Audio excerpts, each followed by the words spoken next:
20 χρόνια μετά πέτυχα τότε ένα κορίτσι που είπε για μας, είχε ακούσει από κάπου κρυφά πως είχες όνειρα να φτάσεις πολύ μακριά.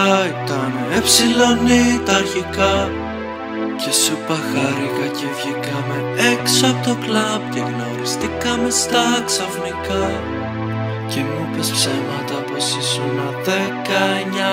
Ήτανε 20 Αυγούστου, γεμάτο φεγγάρι. Νομίζω ξεκίνησες να με φλερτάρεις. Είπα πάμε να φύγουμε λίγο, μακάρι. Μακάρι να μην με μεθύσεις στη ζάλη. Γιατί υπάρχω για λίγο όταν είμαι κοντά σου. Κι ας πρέπει να φύγω ξανά μακριά. Και ξημέρωσαν νύχτες μ' απ' την αγκαλιά σου.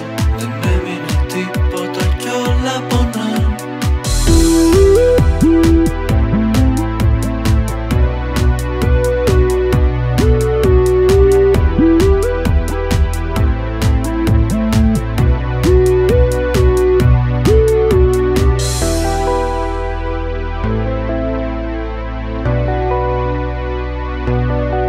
Ήτανε 20 χρόνια μετά από όταν μπήκαμε μέσα σε κάποια σπηλιά.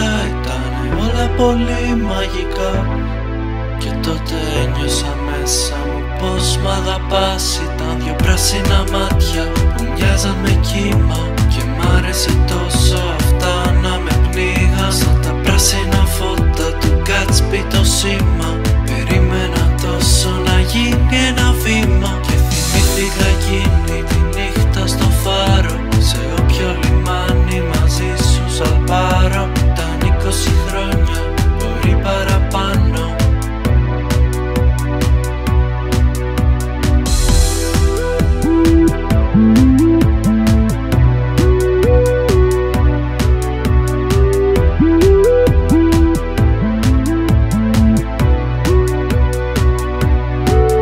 Και συγγνώμη αν δεν μου βγαίνε κάποια μπαλάντα, μα κάποιος μου πήρε ξανά την κιθάρα. Αν σου λείπω λιγάκι, μου λείπουν τα πάντα.